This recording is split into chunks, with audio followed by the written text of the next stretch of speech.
अस्सलाम वालेकुम everyone, this is doctor सहर Chawla right at your service.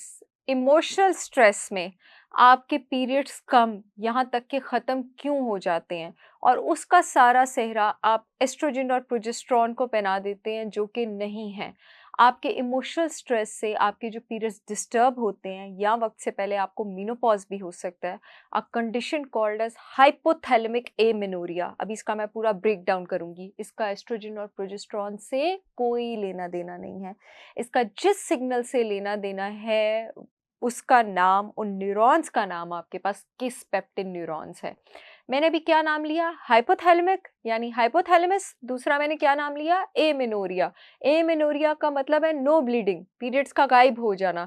ये हाइपोथैलेमिक एमेनोरिया जो स्पेसिफिकली आपको स्ट्रेस की वजह से होता है, इसको मैं आज एक्सप्लेन करूंगी, इसके रीजंस एक्सप्लेन करूंगी, ट्रीटमेंट एक्सप्लेन करूंगी।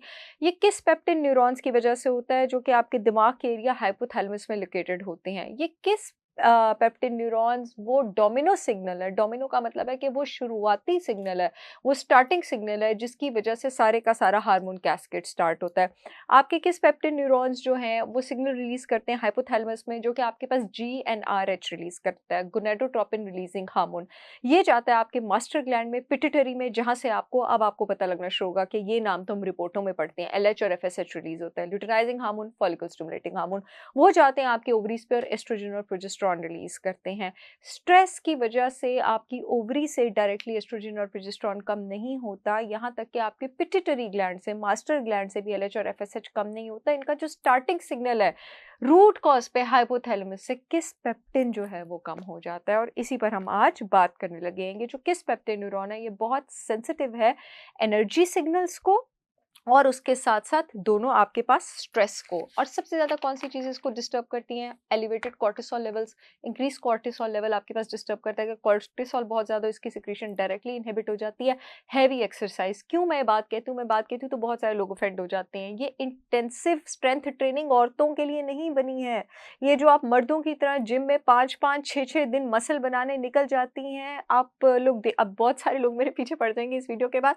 आप देखिएगा कि ये जो खवातीन बहुत ज़्यादा एग्रेसिव वर्कआउट और बहुत ज़्यादा एग्रेसिव स्ट्रेंथ ट्रेनिंग कर रही हैं, ये हेल्प नहीं करेगी लेट 50s और 60s में। ये हार्मोनल इश्यूज़ आपके पास कर सकती है, because that level of training is meant for the body of a man. वो औरत की बॉडी के लिए आपके पास नहीं बनी है। और हाइपोथैलेमिक एमेनोरिया की जो हल्की-फुल्की मॉडरेट एक्सरसाइज ठीक है, 2 two 3 times a week moderate light weights आप लिफ्ट करें, डेली बेसिस पर आप वॉक करें, हल्की-फुल्की आप एक्सरसाइजेस करें, this is enough for a woman. औरत को एक्सरसाइज से भी ज़्यादा जो चीज़ सुकून देती है वो एक स्ट्रेस फ्री लाइफ। औरत की जो बॉडी है, उसका जो दिमाग है, वो एक सॉफ्ट लाइफ के लिए बना है। तो जब आप फितरत के अगेंस्ट जाते हैं, जब आप नेचर के अगेंस्ट जाते हैं, आपके ये सारे प्रॉब्लम्स होते हैं। वो खवातीन जो हर वक्त फाके करती रहती हैं। जब आपकी डाइट में खास करके फैट बहुत ज़्यादा कम होता है, आपके ये जो किस्पेप्टिन न्यूरॉन्स हैं, इनमें एक जीन एक्टिवेट हो जाता है mTOR, और आपके पास इनमें एक पाथवे ऑल्टर हो जाता है AMP के, एडिनोसिन मोनोफॉस्फेट काइनेज पाथवे, जो कि इस कंडीशन को शदीद स्ट्रेस समझता है। और स्ट्रेस में कोई भी चीज़ क्या करती है बॉडी, रिप्रोडक्शन को बॉडी कोई ऐसा फंक्शन नहीं समझती है जिसके बगैर इंसान जिंदा नहीं रह सकता। बच्चे किए बगैर जिंदा लोग रहते हैं ना, जिंदगी गुजर जाती है, लेकिन सांस लिए बगैर तो जिंदा नहीं रह सकते हैं। तो बॉडी भी यही कहती है कि रिप्रोड्यूस करना तो इतना ज़रूरी नहीं है, तो बॉडी रिप्रोडक्शन को रोक देती है जब आप कॉन्टिन्यूसली फाकों पे रहते हैं इन सारी चेंजेस की वजह से। इस हाइपोथैलेमिक एमेनोरिया की मैं थोड़ी-सी और भी कॉजेज़ आपको बताना चाहूँगी, बल्कि एक ब्यूटीफुल नेचर के साथ मैं आपको इसका मैकेनिज़्म बताना चाहूँगी। कहते हैं ना, जितनी देर औरत बच्चे को दूध पिला रही है उतनी देर वो प्रेग्नेंट नहीं होती। आपको पता है वो उतनी देर क्यों प्रेग्नेंट नहीं होती? वो भी इन्हीं के इस पेप्टिन न्यूरॉन्स की वजह से आपके पास, क्योंकि उतनी देर प्रोलैक्टिन लेवल्स आपके पास हाई होते हैं, और जो प्रोलैक्टिन लेवल्स हाई होते हैं वो भी किस पेप्टिन न्यूरॉन्स के सिग्नल को इनहिबिट करते हैं।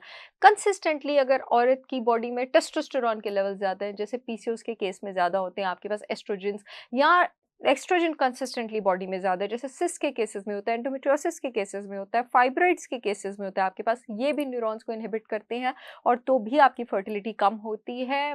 अब मैं आपको बताऊंगी कि मोटापा और इंसुलिन सेंसिटिविटी किस तरह रिलेटेड है इससे।